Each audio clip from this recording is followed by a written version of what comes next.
Hello everybody, my name is Taylor, and this is Teenage Politics. Now, unless you've been living underneath a rock for the past few weeks, you would have heard about what's going on in Ukraine. But before I can give my perspective on it, I have to make sure that my audience has some sort of historical context to view the situation and form their own opinion. During the Soviet era, Ukraine belonged to the Soviet Union. And after the fall, obviously it formed its own nation, Ukraine. Around November, President Yanukovych of Ukraine had to pick between closer ties with Russia for a something $1 million bailout, not quite sure of the exact number, or closer ties with the European Union. Because, as most Eastern European countries, their economy is not so great right now. Now, Yanukovych surprised everybody when he chose closer ties with Russia, because the majority of the populace wanted closer ties with the European Union.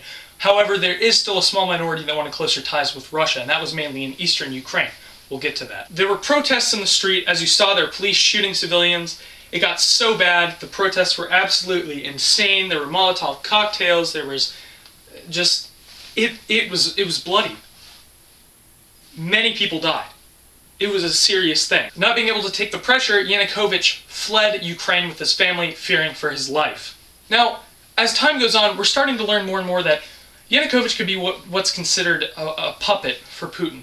That's an entirely different argument that's for another video. Now with the majority in control in Ukraine that wants closer ties with the European Union, they have an interim president right now while they're waiting to do elections later this year. But, of course, there is still that minority that wanted closer ties with Russia. And like I said, that was mainly in eastern Ukraine, especially a province called Crimea.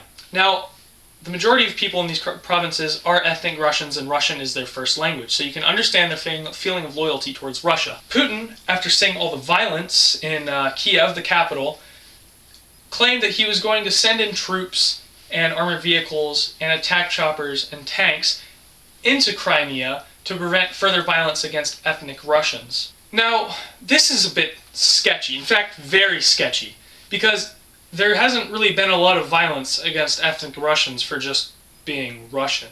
Putin says that this invasion force, or at least that's what Ukraine is calling it, Putin says that these troops are there to protect ethnic Russians. The Western side says that President Putin is afraid of losing influence in Ukraine after Yanukovych's ousting. So he's trying to show his military might and intimidate Ukraine into, going back on their side. You can look up these videos for yourself. There's videos of troops in the street, tanks, attack choppers flying low over the countryside. It looks like a full-on invasion. However, since the majority in that region are ethnic Russian, they're welcoming them. They're saying, yes, finally, we don't want to be a part of Western Ukraine anymore because they don't know what we want. We want to be a part of Russia. Meanwhile, Western Ukraine is saying, no, this is invasion. Stay out. We're a sovereign nation now. You can't have a foreign military intervention here. Therefore, tensions have been rising. There have been warning shots fired at Ukrainian troops. There have been Ukrainian bases surrounded. There's been people changing sides. It looks like it's on the brink of war. Now, in my opinion, now that you have all of that context, in my opinion, I believe that Crimea should be part of the Russian Federation if they'd like to. But, in my opinion, I highly condemn Putin's force of military in eastern Ukraine. It is absolutely unacceptable to get involved with other nations, with your military, as long as there's no reason to.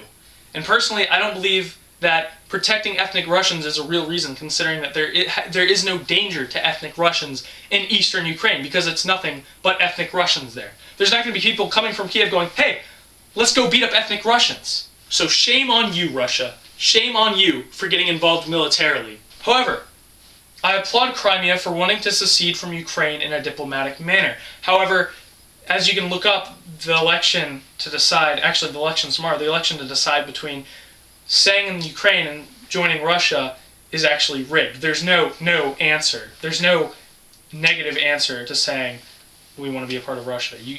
It's messed up. But I believe in popular sovereignty. If that's what the majority wants, that's what they want. Let them be a part of Russia. It's their decision to control their destiny as a people.